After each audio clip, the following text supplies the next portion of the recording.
The recent legislative efforts to address concerns about TikTok in the United States mark a pivotal moment in the ongoing discourse surrounding technology, national security, and international relations. The U.S. House of Representatives has taken a decisive step by passing a bill that could potentially ban TikTok unless its ownership is transferred from its current Chinese parent company, ByteDance, to an entity outside of China. This move underscores the gravity with which U.S. lawmakers view the perceived national security threats posed by the app, which enjoys widespread popularity among 170 million Americans. Critics of TikTok argue that the app's Chinese ownership presents a significant national security risk, suggesting that the Chinese government could potentially access or manipulate user data for propaganda or surveillance purposes. This concern is not unfounded, given the broader context of escalating tensions between the US and China over technology and data sovereignty.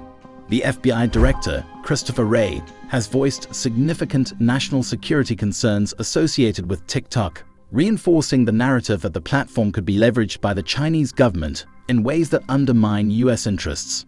The proposed legislation, however, faces an uncertain future in the Senate, where opinions are divided. Majority Leader Chuck Schumer has not endorsed the bill, and notable figures such as Republican Rand Paul have expressed opposition. Despite these challenges, President Joe Biden has indicated his willingness to sign the bill into law, a move that could potentially alienate younger voters ahead of the upcoming election, but also aligns with broader efforts to safeguard national security. This legislative initiative is part of a larger trend of increasing scrutiny on technology companies and their data practices, particularly those with ties to countries deemed adversarial to US interests.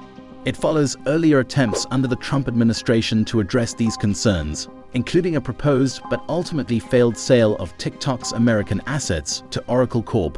The rapid progression of the bill through the House, despite a concerted lobbying effort by TikTok, underscores the bipartisan consensus on the need to address the challenges posed by foreign ownership of widely used digital platforms. Moreover, the debate around TikTok and the proposed ban highlights broader questions about the balance between national security and the rights to free speech and innovation. TikTok's assertion that the bill would violate the First Amendment points to the complex interplay between ensuring the security of the nation's digital infrastructure and preserving the open, democratic values that define the American polity. As the bill moves to the Senate, its future remains uncertain. However, the strong bipartisan support it received in the House, coupled with endorsements from key figures in the Senate, suggests a growing acknowledgement of the need to address the risks associated with foreign-controlled digital platforms. The outcome of this legislative effort will not only have implications for TikTok and its millions of users, but also set a precedent for how the US navigates the challenges of digital sovereignty, cybersecurity, and the global technology landscape in an increasingly interconnected world.